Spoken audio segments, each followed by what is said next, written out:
When you walk into this guest room, there's an immediate sense of calm. It doesn't feel staged or fancy. It just feels welcoming. And what's interesting is that it's not about how much you add, it's about what the guest notices first. And what makes that feeling possible is how all those details work together. The lighting, the texture, the layout, even the atmosphere of the room. We want to ask ourselves, how well does this space receive my guest? Guests may arrive tired and out of routine, and we want that guest room to reduce thinking and decision making. I like to ask a question when somebody's coming. How well does this guest room receive someone? As soon as they carry their bags to the room, that's the first impression when they open the door. Makes us consider a few things: what the space is for, how to create the feeling of welcome and invitation. We want them to be able to enter quickly and relax. We want the guest room also to support physical and emotional rest. When I think about creating a guest room, I like to pretend I'm the guest going from beginning to end.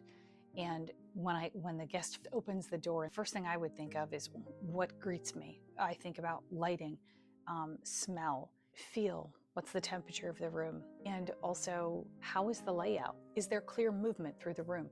When they walk in, is there a place to put their luggage or their bags?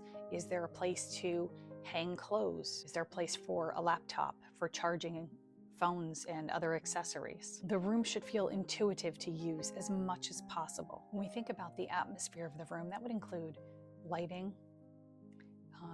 When you think about going into a fine dining restaurant, there's not like those overhead fluorescent bulbs like you would see in a shop or in a gym perhaps. You would normally see warm, maybe almost candlelight or wall sconces that are very warm toned, and all of that would denote like an intimate dining experience. And so we want to create a similar feeling, because the guest room that we're trying to create would be a warm, relaxing, cozy, inviting atmosphere. And so we wouldn't want to have like overhead harsh lighting with those daylight bulbs. This is not something that would be relaxing to most people. Lighting really does set the emotional temperature of the room. We want to pay attention to the textures in the room. Textures come from rugs, curtains, pillow covers, the bedding, throw blankets, things like that.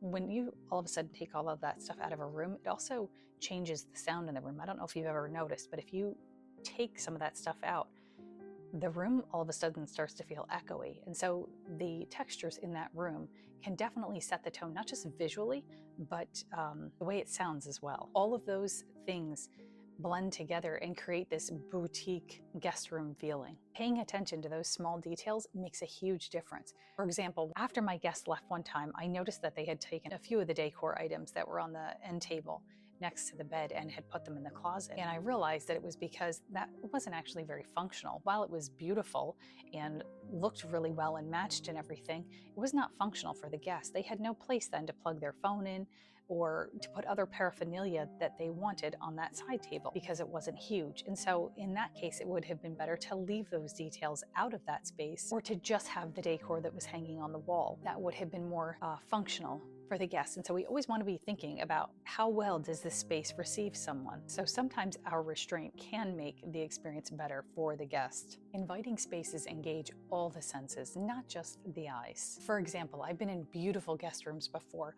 but the temperature was freezing.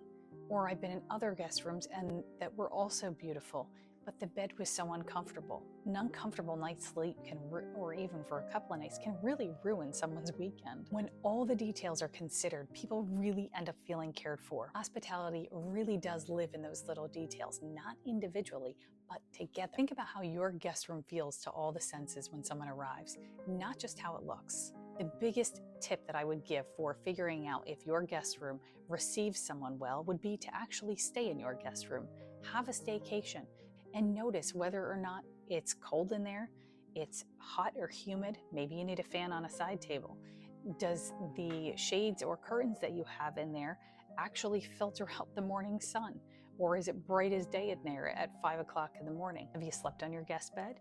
Is it comfortable? Do you need an extra blanket on it? Can you hear everything on the other side of that wall?